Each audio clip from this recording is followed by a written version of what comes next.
Koe nei te rā toru te kau o whiringa anuku ana ngā taioro o te Tairāwhiti. Ki Ngāti Prau, te mutunga wiki whakatūwhirati ai te Hawaiiki Hou ko te kawanga o te hiku a Māhiti ki Karuwai rangi tukia. Ki Turanga Nui a kiwa tū ai te Longline Classic Festival whakamutunga ki konei ngā rangi whakatā, a mui ana te papa o Awapuni e te tini tāngata. Ki Ngāti Kahungunu kai te wātea tonu tia e tahi tīkiti mō te kaupapa Toitū te reo, ka tū ki here taunga a te kauma toru me te kauma whā o Noema. Koeira ngā taioro o te wā, nau mai anō ki Kapu Tairāwhiti.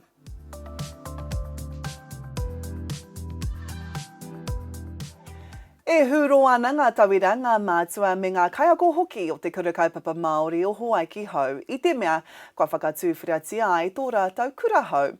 He kura tēnei i tū ai i raro e ngā mātāpono o Te Aho Mātua, ka ako ngā tamariki mai te tau tuatahi ki te tau te kaumātoru, i runga i tō rātau whakapono pau te kaha ki te reo me ngā tikanga Māori.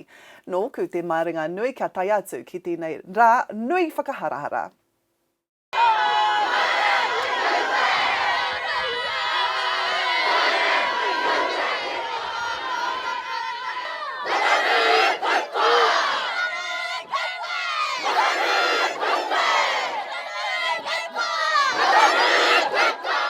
Kia ora e te whānau, this is the day. Koe nei te rā, ka hau mai ngā kura, puta noa i te Tairāwhiti ki te whakanui i te kura o Hawaiiki Hou. Nā, kei konei, kei te kura hou tātou o Hawaiiki Hou. After spending many years in town with nowhere to play, no green grass for the kids to play at, and no playground, this beautiful place is now Te Wāhi Hou o Hawaiiki Hou.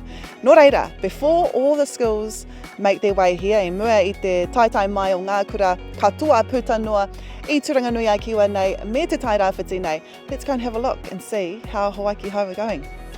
Tēnā koe, Russell. Tēnā koe. Pehi ana ngā piro I tēnei wā? Hikaka ana.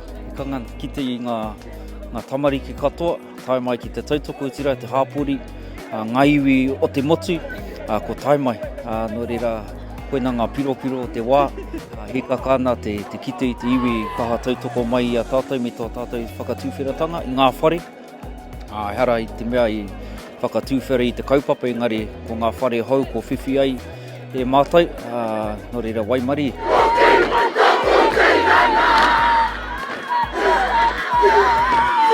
Ko tētahi mea nui, e tāia ngā tamariki katoa, ngā wharekura anō hoki ki te tākaro, ki te pātiti, ki ngā neti pai ki te poro anō hoki, he ngā wākai, tino miharo te reo.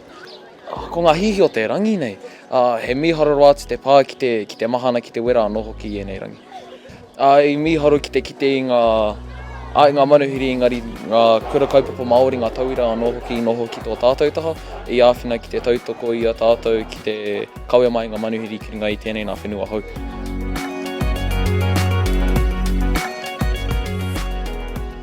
Meharo! E waimaria e nei tamariki ki ngā whare nei, nōku I tukura, kareka he tupu, kareka he pepa, he whare noiho, nā reira, kua tauti ngā kau, kua whai whare hau, e nei tamariki mokopuna, mō te taha ki te papatakaro. I au I te kura, kāre aha kia mātou, he whakamahi I te tepa, kia hanga mai he porowha, he tākaro kāre, hui anō, kua kite au, I tā rātai noho, puku ki konei hākua ko whai pātiti rānei. Kua noho humāri e tonu tā rātai ngā kau. Nā reira, ai.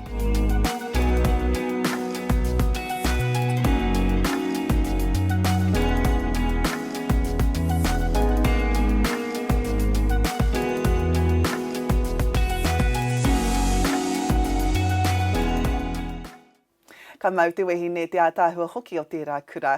A kāti ko te tūmana ko ia ka ātāhua hoki te rangi āpōpō ki tō kāinga ana ngā tohu huarere. Ki rua tōria he rangi pai ka āhua kapu I te ata ka puta te rā me te kaha ake o te mahana, te kaumāwaru te pāmahana teitei. Ki Turanga Nui a kiwa he āhua raumati tonu te wera I te ahiahi, rua te kau te pāmahana teitei. Ki te matau a Māui, ka tīmata te rā hei rangi mahana ka āhua pai ake I te ahiahi, te kauma iwa te pāmahana teitei. A kāti, koeira ngā kōrero o te wā no mātou I Kapu Tairāwhiti, noho ora mai.